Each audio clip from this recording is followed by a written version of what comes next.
Le grand guide de la communauté musulmane de Soufi continue sa tournée en Afrique. Ce matin, il s'est rendu dans le domicile de l'honorable Sidiki Konaté, visite que nous vous ferons vivre en quelques extraits dans ce début de journal. Sur le plan international, Donald Trump a signé un décret interdisant à 7 ressortissants de pays musulmans de rentrer sur le territoire américain pour une période de 4 mois. Et dans la page sportive, c'est ce matin que l'association sportive de Moriba Bougou a tenu sa 2e assemblée générale.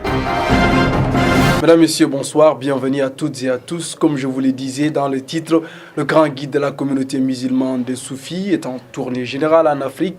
Il a démarré cela depuis le mercredi à Abidjan, la capitale économique ivoirienne de ce même endroit. Il s'est rendu ce matin dans le domicile de son ami député de la localité de Man, la localité dite des 18 montagnes. M. Sidiki Konaté, honorable Sidiki Konaté, ministre de son État. Le grand guide a passé la journée chez lui. Il a prié également chez lui la prière de Zohor. Voilà, la première prière de la journée après le Fajr. Il a également rendu une visite de courtoisie à la maman de l'honorable. Nous y reviendrons en grand détail dans notre édition du lundi. Mais nous vous rappelons que tout à l'heure, le grand cheikh de la communauté musulmane de Soufi doit tenir une importante conférence dont vous entendrez certainement les échos à travers votre télévision. Revenons ici à Bamako. 2 personnes ont été arrêtées dans le cadre des enquêtes menées au cours du sommet Afrique-France. Les renseignements maliens ont mis la main sur ces 2 jeunes qui prévoyaient de faire un attentat dans notre pays. Les précisions avec Abdraman Baba Kouyaté. 2 semaines après le sommet Afrique-France, les langues se délient. Des sources citées par nos homologues de l'agence France affirment que les renseignements maliens ont arrêté en prélude du sommet 2 jeunes maliens originaires du Nord. Le premier, Maïben Barkane, est né à Gao en 1988 et le second, Issa Touré, vers 1996 à Intelit. En leur possession, un matériel compromettant ont indiqué 2 sources sécuritaires maliennes. Ce matériel comprend notamment un matériel de guidage GPS, des munitions et du matériel d'explosion. Selon une source toujours, le premier est le logisticien qui fait le repérage, tandis que le second devait être un kamikaze. Ces 2 jeunes appartiennent au groupe Al-Mourabitoun du djihadiste algérien Mokhtar Bel Mokhtar.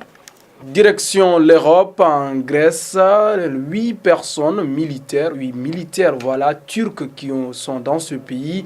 La Cour suprême de cet État a refusé de les extrader sur la demande des autorités de la capitale turque qui reprochent à ces militaires d'avoir tenté de renverser le régime du président Erdogan. Ce refus crée aujourd'hui une crise diplomatique entre les 2 États. Khalif Ahmed Konaté explique. Ils avaient fui en Grèce la nuit du coup d'État manqué en juillet dernier. Le gouvernement de leur pays a demandé à la Grèce de les extrader, ce que la Cour suprême de ce pays a rejeté suivant la réquisition du procureur général. Le rejet n'enchante point les Turcs qui ont déclaré officiellement par la voix de son ministre des Affaires étrangères, Mevlut Cavusoglu, que si les Grecs ne cèdent pas, ils verront bientôt l'annulation de l'accord de réédition entre les 2 pays. La Turquie a fait une 2e demande d'extradition. Les 8 militaires turcs resteront en détention provisoire au poste de police où ils se trouvent depuis juillet 2016 jusqu'à ce qu'une décision définitive soit prise sur leur demande d'asile. Ils contestent leur participation au coup d'État. Aux États-Unis d'Amérique, 7 nations musulmanes, les ressortissants, n'auront plus accès au territoire américain. Les raisons avec Abdraman Baba Kouyaté. C'est à l'occasion de la prestation de serment de son secrétaire à la défense, le général James Mattis, que Donald Trump a signé ce décret qui prévoit des contrôles renforcés aux frontières pour empêcher l'entrée des terroristes présumés sur le sol américain. Je lance de nouvelles mesures de contrôle pour maintenir hors des États-Unis les terroristes islamiques radicaux. Nous ne voulons pas d'eux ici. Nous voulons être sûrs de ne pas laisser entrer sur notre sol ces mêmes personnes qui sont une menace et que nos soldats combattent à l'étranger. En somme, cette mesure bloque l'accès pendant un mois aux ressortissants des pays musulmans. Iran, Irak, Libye, Somalie, Soudan, Syrie et Yémen. L'admission des réfugiés des pays en guerre sera suspendue pendant 4 mois. Pour les réfugiés syriens, ce serait un refus d'entrée total pendant les 4 mois prochains. Plusieurs voix se sont levées en Amérique comme dans le monde pour dénoncer cet acte. Toujours aux États-Unis d'Amérique, le président Donald Trump et son homologue du Mexique, Enrique Peña Nieto, ont eu un entretien téléphonique hier. Rien de positif n'a été conclu entre eux. Toujours, il est question de ce mur que Donald Trump veut construire entre les deux États, dont il continue à soutenir que ce sont les Mexicains qui les paieront et non pas les Américains. Au Chili, toujours en Amérique, les forêts de brousse continuent à créer ce que la présidente de ce pays a qualifié du plus grand désastre historique de leur pays sur le plan climatologique quand même. Et aujourd'hui, 5 personnes ont été arrêtées. Ils sont accusés d'être des pyromanes. Les détails avec Khalif Ahmed Konati. Les flammes gagnent les forêts de l'État de la Chili. Depuis une semaine, les pompiers se battent contre les flammes, mais en vain.